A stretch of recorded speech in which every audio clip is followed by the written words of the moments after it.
करायची सुरुवात। आज माननीय मुख्यमंत्र्यांच्या अध्यक्षतेखाली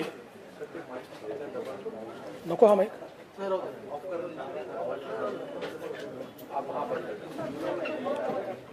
हा थोडा हळू करून टाका। आज माननीय मुख्यमंत्री महोदयांच्या अध्यक्षतेखाली मंत्रिमंडळाची बैठक झाली आणि अनेक महत्त्वपूर्ण विषयांवर आज मंत्रिमंडळाने निर्णय केलेला आहे। काही लोकोपयोगी निर्णय ज्याची महाराष्ट्रातली जनता सातत्याने वाट पाहत होती, असेही निर्णय माननीय मुख्यमंत्र्यांनी आज घेतले आहेत। मी माननीय मुख्यमंत्र्यांना विनंती करेन की आजच्या निर्णयाच्या बद्दलची माहिती त्यांनी माध्यमांना आणि माध्यमांच्या माध्यमातून जनतेला द्यावी। नमस्कार, सगळ्यांचंच मी मनापासून या ठिकाणी स्वागत करतो। आज कॅबिनेटची बैठक झाली, त्याच्यामध्ये अनेक विषयांवर चर्चा झाली, निर्णय झालेत। DCM साहेबांनी आपल्याला आता सांगितलेलंच आहे की शासनाने काही लोकहिताचे निर्णय घेतलेले आहेत आणि आम्ही तुम्हाला आधीच सांगितलंय की हे शासन जे आहे सर्वसामान्य माणसाला दिलासा देणारं शासन आहे। समाजातल्या सर्वच घटकांना न्याय देण्याचं काम हे शासन पुढील कालावधीमध्ये टप्प्याटप्प्याने नक्की करणार आहे। त्याची सुरुवात देखील आम्ही सुरुवातीच्याच पहिल्याच कॅबिनेटमध्ये चर्चा करून तशा प्रकारचं सुतोवाच केलं होतं। आज मला या ठिकाणी समाधानही वाटतंय, आनंदही वाटतोय की DCM साहेब आणि मी आणि आमचे सर्व सहकारी यांच्याबरोबर चर्चा केल्यानंतर जे दर जे आहेत जागतिक बाजारपेठेमध्ये कच्च्या तेलाच्या किमतीवर अवलंबून आहेत आणि त्यामुळे त्याच्यात जास्त सातत्याने वाढ होत असल्यामुळे देशभरामध्ये राज्यभरामध्ये पेट्रोल डिझेलवर दरांमध्ये वाढ होती आहे आणि म्हणून केंद्र सरकारने देखील 4 नोव्हेंबर 2021 व 22 मे 2022 रोजी पेट्रोल डिझेलच्या करामध्ये कपात केली होती आदरणीय प्रधानमंत्री महोदयांनी निर्णय घेऊन। आणि त्यांनी राज्य शासनाला देखील तशा प्रकारचं आवाहन केलं होतं की आपला देखील जो काही कर आहे तो देखील आपण कमी केला तर सर्वसामान्य माणसाला मोठा दिलासा मिळू शकतो। परंतु काही राज्यांनी त्यांचं आवाहन आणि ज्या काही सूचना होत्या त्या मान्य करून राज्य सरकारचे दर कमी केले होते, परंतु आपल्या महाराष्ट्र शासनाने ते कमी केले नव्हते। आणि आम्ही या ठिकाणी युतीचं सरकार स्थापन झाल्यानंतर ठरवलंय की ज्या माध्यमातून आपली सगळी आर्थिक परिस्थिती लक्षात घेऊन आपण एक एक निर्णय जनतेच्या हिताचा घेतला पाहिजे। आणि म्हणून आज आम्ही पेट्रोल आणि डिझेलवर पेट्रोलवर 5 रुपये आणि डिझेलवर 3 रुपये अशा प्रकारचं जे दर आहेत ते कमी करण्याचा निर्णय घेतलेला आहे। यामुळे जवळपास 6000 कोटी रुपयाचा शासनाच्या तिजोरीवर भार पडेल, परंतु 6000 कोटी रुपये जनतेला त्यामधून दिलासा मिळेल। हा एक महत्त्वाचा निर्णय या ठिकाणी आम्ही घेतलेला आहे शासनाने। यामुळे जे काही डिझेलचे गुड्स ट्रान्सपोर्ट आहे त्यामुळे झालेली वाढ आणि मग त्याच्यामुळे जे काही वस्तूंवरच्या किमती वाढल्या त्याच्यामुळे देखील दिलासा मिळेल आणि थेट पेट्रोलमध्ये देखील आपण 5 रुपये कमी केल्यामुळे थेट नागरिकांना दिलासा मिळेल। त्याचबरोबर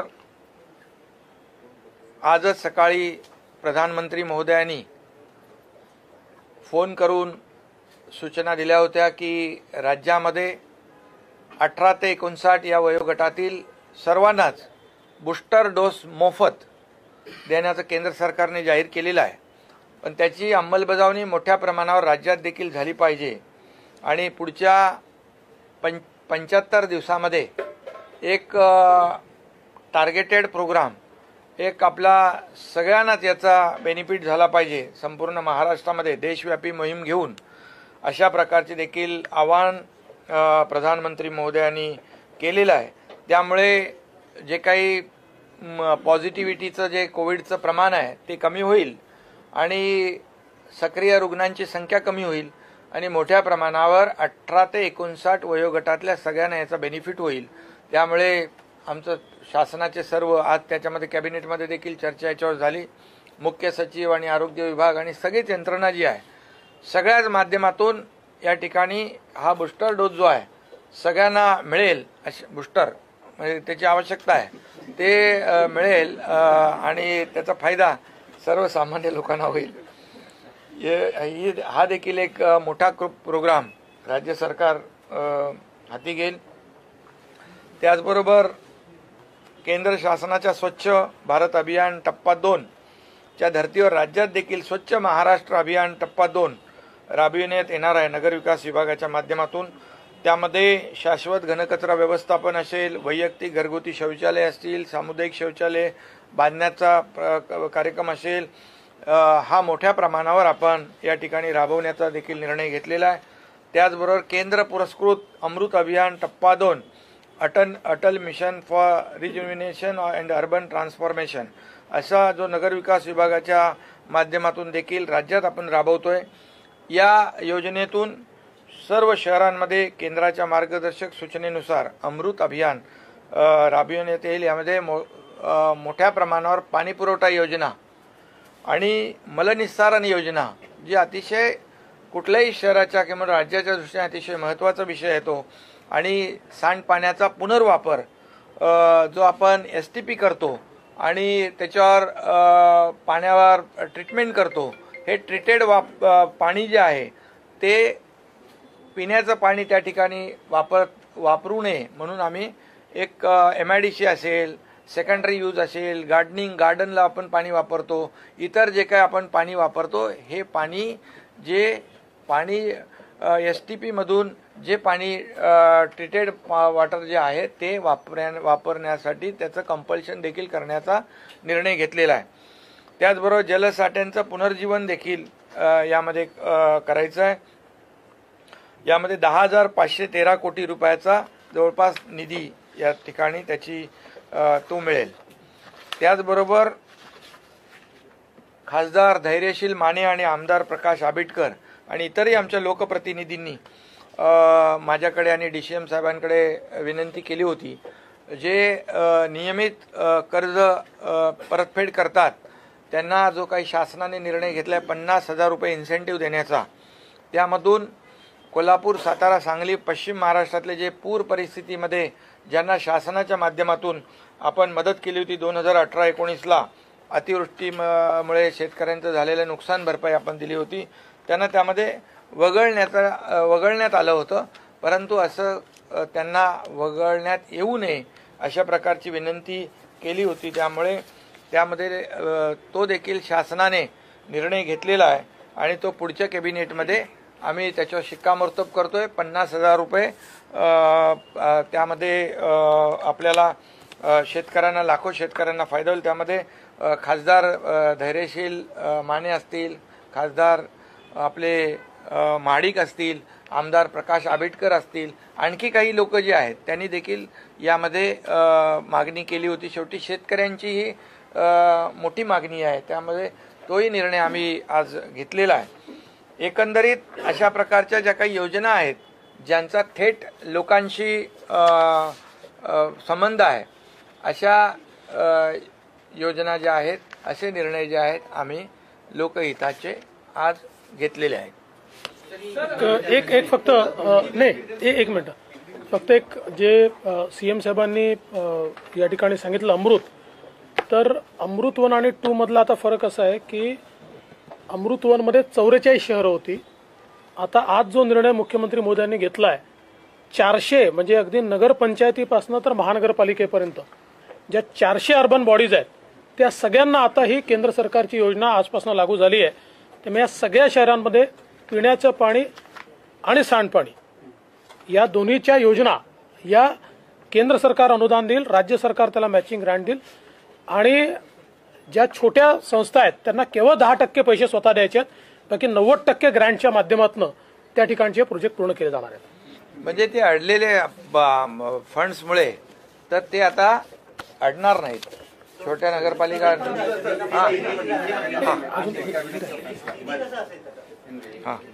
काही अजून नगर परिषद नगरपंचायतीच्या ज्या नगराध्यक्षांच्या निवडणुका ज्या आहेत त्या 2018ला तो निर्णय घेतला होता, पण नंतर तो बदलला होता. तर त्या देखील थेट पद्धतीने घेण्याचा निर्णय देखील आज घेतलेला आहे. ग्रामपंचायतीचे देखील सरपंच जे आहेत थेट त्याच्यामध्ये त्यांची निवडणूक होईल आणि असे देखील महत्त्वाचे निर्णय जे थेट लोकांच्याशी निगडीत आहेत. बाजार समितीमध्ये देखील शेतकऱ्यांना थेट मतदानाचा जो अधिकार आहे तो देखील पुन्हा बहाल करण्याचा निर्णय घेतलेला आहे. मध्ये तो 2020ला आपण रद्द केला होता. असे देखील हे निर्णय घेतलेत. आज हमारी सरकार के माध्यम से जो हम लोग ने पहले ही कहा था, हमारी जो शिवसेना भाजपा की सरकार है जो लोगों के हित की बात करेगा, लोगों के हित में निर्णय लेगा, ऐसे निर्णय हम लोग ने लेने शुरू किए हैं. आज सबसे महत्वपूर्ण जो निर्णय है जो केंद्र सरकार ने निर्णय लिया था, प्रधानमंत्री जी ने उनके जो केंद्र सरकार का जो टैक्स है वो कम किया था और राज्यों को भी आह्वान किया था कि आप भी अगर कम करें तो डबल बेनिफिट लोगों को मिल सकता है. लेकिन कई राज्यों ने वो निर्णय लिया था, हमारे महाराष्ट्र सरकार ने नहीं लिया था. लेकिन आज वो निर्णय में हमारे डीसीएम साहब और हमारी चर्चा हुई है, अधिकारियों से चर्चा होने के बाद यहाँ पर पेट्रोल पे 5 लीटर प्रति लीटर 5 रुपया कम करने का निर्णय और डीजल पे 3 रुपया प्रति लीटर कम करने का निर्णय, ये भी महत्वपूर्ण निर्णय आज लिया है. इससे महंगाई कम हो जाएगी, लोगों को राहत मिलेगी. उसके बाद हमारा जो दूसरा निर्णय है अमृत जो मिशन 2 है उसमें भी केंद्र पुरस्कृत अभियान जो है उसमें भी वो भी निर्णय लिया है. दूसरा केंद्र पुरस्कृत अमृत अभियान फेज 2 जो अटल मिशन जो है वो भी, उसमें भी हम लोग ने निर्णय लिया है. कम से कम 10,500 करोड़ रुपए के काम होंगे. जैसे अभी डीसीएम साहब ने कहा है उसमें जो जितने भी इंक्लूड नहीं थे 400 लोकल बॉडीज उसका भी इन्वॉल्वमेंट हुआ है और इससे काफ़ी लोगों को फ़ायदा हो जाएगा उसमें. उसके बाद हम लोग ने जो किसानों को जो रेगुलर कर्जा भरते हैं उनको 50,000 रुपये इंसेंटिव देने का निर्णय लिया था. उसमें से जो पूर्व परिस्थिति में जिनको नुकसान भरपाई गवर्नमेंट ने दी थी उनको बाजू में किया था, निकाल दिया था. तो वो भी आज निर्णय हम लोग ने लिया है. उसमें जो वहाँ के खासदार जो है धैर्यशील माने, खासदार महाडिक जो है और प्रकाश आबिटकर और अन्य कई हमारे जो विधायक है उन्होंने भी रिक्वेस्ट की थी कि उसमें हम लोग उनको भी बाजू में नहीं रखे, उनको भी इंक्लूड किया जाए. तो वो भी हम लोग ने उसमें भी उनको इंक्लूड किया है. उससे बेनिफिट उनको भी मिलेगा, लाखों किसानों को. और प्रधानमंत्री जी ने आज सुबह ही कहा है हमें कि जो 18 से 59 एज के जो लोग हैं उनको बूस्टर डोज मुफ्त में केंद्र सरकार के माध्यम से जो उन्होंने घोषणा की है, अगले 75 दिनों में वो एकदम बड़ा ड्राइव लेकर उनको सभी लोगों को इसका फ़ायदा मिले, ये सूचित उन्होंने किया है. और आज कैबिनेट में भी हमारी चर्चा होगी है डीसीएम साहब और हमारे और अधिकारियों की, सब लोगों को इसका बेनिफिट हो जाए. ये जो पॉजिटिविटी का जो रेट है कम हो जाएगा और कोविड ख़त्म हो जाएगा. इसलिए उसे भी हम लोग बड़े पैमाने पर लोगों तक पहुंचाएंगे.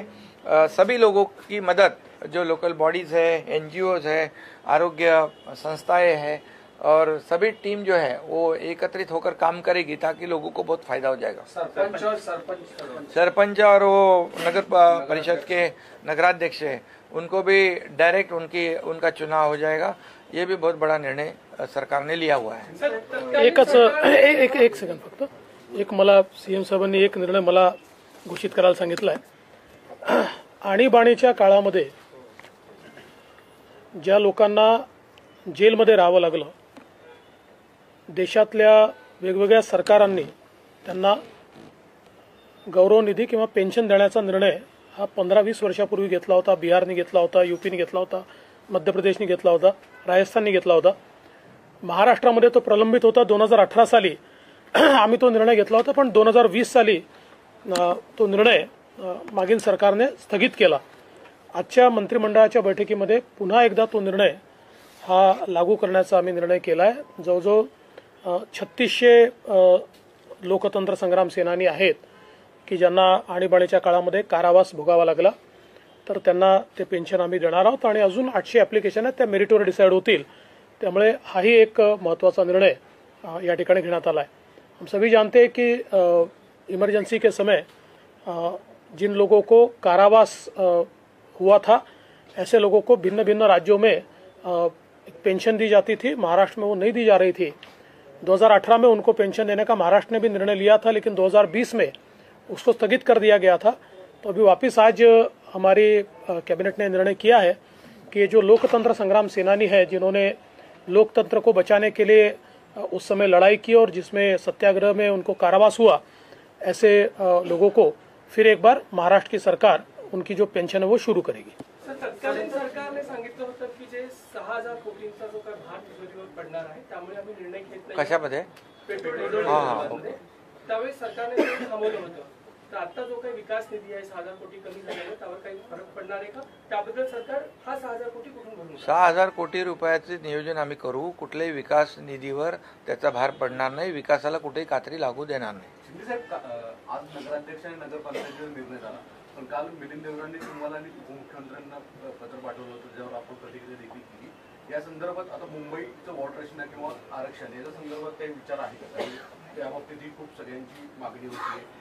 नाही, आता तर ग्रामपंचायत नगरपालिकेचा आम्ही निर्णय घेतलाय आणि मला वाटतं मुंबईच्या बाबतीमध्ये आता तो निर्णय आम्ही काय कुठला घेतलेला नाही। त्याच्यामध्ये माझी आणि सीएम साहेबांची चर्चा झाली। आमच्याही कडे तक्रारी प्राप्त झालेल्या आहेत। आज तो विषय आमच्या अजेंड्यावर नव्हता। आम्ही आता त्या सगळ्या तक्रारींची छाननी करू आणि मग त्याच्या मेरिटच्या आधारावर मुख्यमंत्री त्याचा निर्णय करतील। वॉर्ड रचनेच्या बाबतीमध्ये मोठ्या प्रमाणावर तक्रारी आहेत। एसटीपी प्रोजेक्टच्या संदर्भात आपण खूप मोठे आरोप केले होते आणि आता अटल योजनेमध्ये इतकं मोठ्या प्रमाणात होत आहे। जे आधीचे एसटीपी प्रोजेक्ट मुंबईचे विशेषतः होते ते वादाच्या भोवऱ्यात होते, ते टेंडर प्रोसेस वादामध्ये होती। त्या संदर्भामध्ये काही विशेष निर्णय पुढच्या काळात घेतले जातील का? नाही, या संदर्भात स्वतः मुख्यमंत्री त्याच्यावर लक्ष ठेवून आहेत। ती सगळी प्रोसेस आता सुप्रीम कोर्टामध्ये आणि न्यायमूर्ती चंद्रचूड यांच्या बेंच समोर त्यांनी ती पूर्ण प्रक्रिया पेंडिंग ठेवली आहे आणि हे संपूर्ण जी काही ही प्रक्रिया त्याचं मॉनिटरिंग ते करत आहेत। त्यामुळे त्या संदर्भातले जे काही रिपोर्ट्स आहेत ते त्यांच्यासमोर मांडले जातील। मुख्यमंत्र्यांनी आयुक्तांना स्पष्टपणे सांगितलेलं आहे की कुठल्याही परिस्थितीत अतिशय पारदर्शी पद्धतीनं हा सगळा व्यवहार झाला पाहिजे। या ठिकाणी कुठल्याही प्रकारे कोणाच्या दबावाखाली किंवा चढ्या दरानं हे होऊ नये। तर त्या दृष्टीने जो काही त्या संदर्भातला निर्णय आहे तो पहिल्यांदा सर्वोच्च न्यायालयासमोर मांडावा लागेल। त्यांना सांगावं लागेल कुठल्या पद्धतीने आलाय, काय केलंय, और मग त्यांच्या मान्यतेनेच पुढची कारवाई होणार है। सरपंच का चुनाव जो जारी करने का जो फैसला किया गया है, आपकी सरकार में लिया गया था, उसके बाद दूसरी सरकार बदल दिया था, अभी वापस ले लिया। क्यों ऐसा क्यों उनको लग रहा था और अब सरकार को क्यों लग रहा है इस तरीके से? देखिए, देश में आप कोई भी राज्य देखिए, सारे राज्यों में जितने बड़े राज्य हैं, सारे राज्यों में सरपंच का चुनाव डायरेक्ट होता है। दूसरा, जो महाराष्ट्र सरपंच परिषद है, इसमें करीब करीब सरपंच और माजी सरपंच 50,000 लोगों ने अधिवेशन लिया। आप सब लोगों ने कवर किया था और वो सब ने मिलकर, और किसी भी पार्टी से बिलोंग करते हो, सारे सरपंचों ने मिलकर एक मुख से उसमें ये कहा था कि भाई ये डायरेक्ट ही चुनाव होना चाहिए।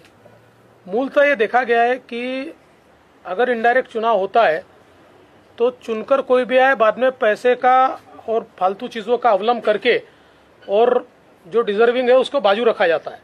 तो उस दृष्टि से ये जो सरपंच परिषद ने जिस प्रकार से मांग की थी, सरपंच परिषद के लोग माननीय मुख्यमंत्री जी को मिले, मुझे मिले, जनप्रतिनिधियों से मिले, कई जनप्रतिनिधियों ने लेटर्स भी दिए, और उसी को मद्देनजर रखते हुए और देश में जो ट्रेंड है और विशेष रूप से जो 73rd अमेंडमेंट हुई थी, उस 73rd अमेंडमेंट का जो एसेंस था वो ये था कि भाई हम डायरेक्ट इलेक्शन करें। 74th अमेंडमेंट का एसेंस वो था कि हम शहरों में डायरेक्ट इलेक्शन करें। तो उसको देखते हुए ये निर्णय लिया गया है। आपने बात की कलेक्टर से भी, सभी को निर्देश दिए हैं, बात को लेकर क्या दिशा निर्देश है, आपसे भी दोनों से जानना चाहूंगा कि क्या कदम आप उठा रहे हैं। नहीं, सभी जगह पे सभी जहाँ जहाँ अतिवृष्टि हो रही है वहाँ सभी मैं भी और डीसीएम साहब भी लगातार संपर्क बनाए रखे। मैं भी सब सुबह गढ़चिरौली के कलेक्टर के साथ मेरी बात हुई, वहाँ के चीफ सेक्रेटरी के साथ बात हुई, मैंने उनको वहाँ के मुख्यमंत्री है उनसे भी मैंने संपर्क किया है कि वहाँ के जो मेडिगट्टा है और कालेश्वरम है, एलमपल्ली जो है वहाँ डैम है, वहाँ के जो गेट है गेट ओपन किए हुए।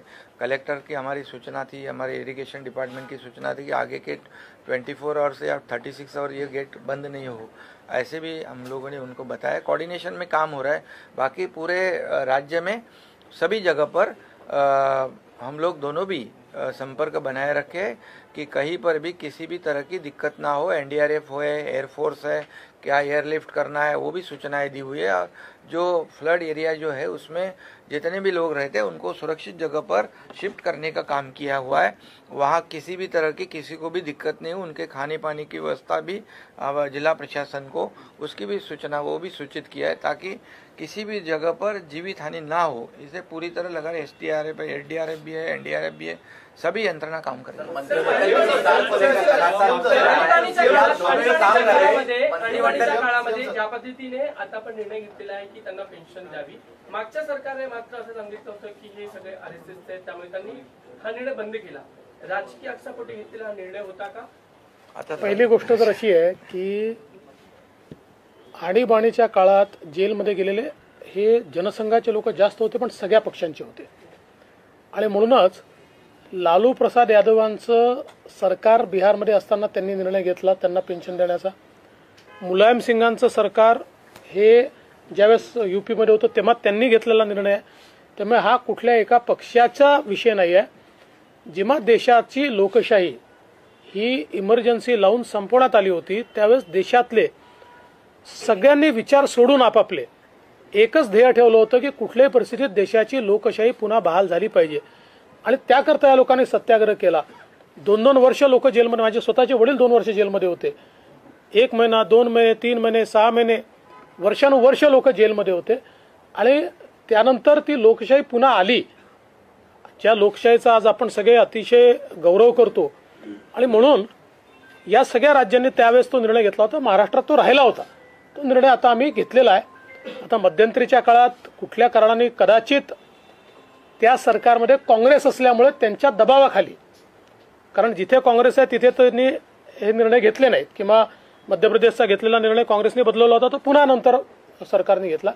त्यामुळे कदाचित मागचं जे सरकार होतं महाविकास आघाडीचं काँग्रेसच्या दबावाखाली त्यांनी तो थांबवला होता, पण आता तो पुन्हा आम्ही सुरू केला।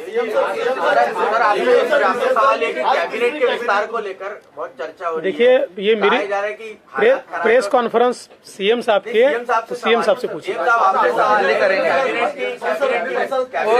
जल्दी करेंगे, जल्दी करेंगे, जल्दी करेंगे, जल्दी हो जाए, लवकरच होईल। नाही, महाविकास आघाडीमध्ये 1.5 महिने 5 मंत्री होते, पण आम्ही तसं करणार नाही, आम्ही तसं करणार नाही। आज द्रौपदी मुर्मू जो राष्ट्रपति के उम्मीदवार है वो मुंबई आ रही है, आप लोगों से मुलाकात है, लेकिन ये भी जानकारी है क्योंकि शिवसेना ने समर्थन दिया है खासतौर से उद्धव ठाकरे जी का जो ग्रुप है, तो क्या उनसे भी मुलाकात होगी? आप आतापर्यंत जी माहिती माझ्याकडे आहे त्याच्यानुसार त्यांचा जो कार्यक्रम माझ्याकडे आलाय त्यात काही वेगळी कोणाशी भेट दाखवलेली नाहीये। त्यामुळे पण त्यांचा शेवटी निर्णय उमेदवार आणि त्यांचे जे काही प्रचार प्रमुख आहेत ते करतात।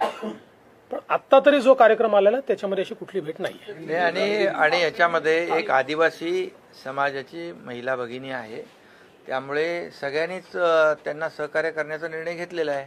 आमचे 50 लोकांनी घेतला आहे, खासदारांनी सगळ्यांनी घेतला, त्यामुळे ज्यांनी निर्णय घेतला त्याचं स्वागतच केलं, सगळ्यांचं स्वागतच केलं. हाँ बोले नहीं, ये जो आदिवासी समाज की हमारी महिला भगिनी है उसके लिए उनको कैंडिडेट बनाया है, इसलिए प्रधानमंत्री जी को धन्यवाद सभी लोगों ने दिया हुआ है, क्योंकि आदिवासी समाज को मेन स्ट्रीम में लाने की कोशिश राज्य भी कर रहा है और केंद्र भी कर रहा है. और ऐसे आदिवासी समाज को सर्वोच्च पद जो देश का है, राष्ट्रपति पद, ये अगर मिलता है तो समाज को भी बहुत गौरव है, समाज का और देश का भी गौरव है. इसलिए सभी लोगों ने उसको शुरुआत कर दिया, हम लोगों ने, बाकी सब लोग फिर आज और सभी लोगों का स्वागत किया है.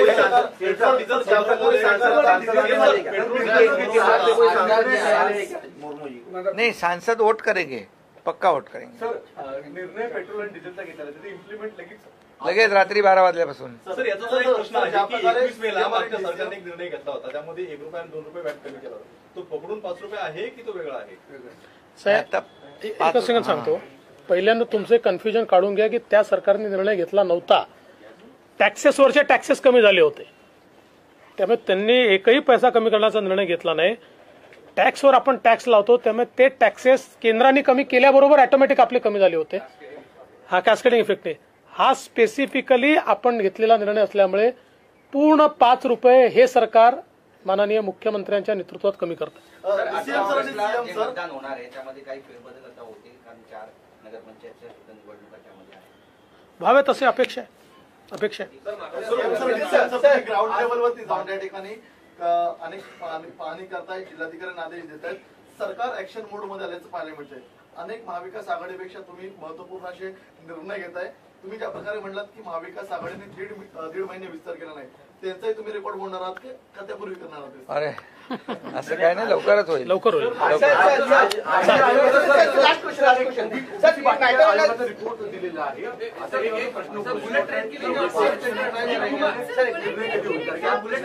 एकोणीसला केस असल्यामुळे त्याच्यावर बुलेट ट्रेन संदर्भात मुख्यमंत्र्यांनी कालच सगळे क्लिअरन्सेस दिलेले आहेत. All clearances have been given.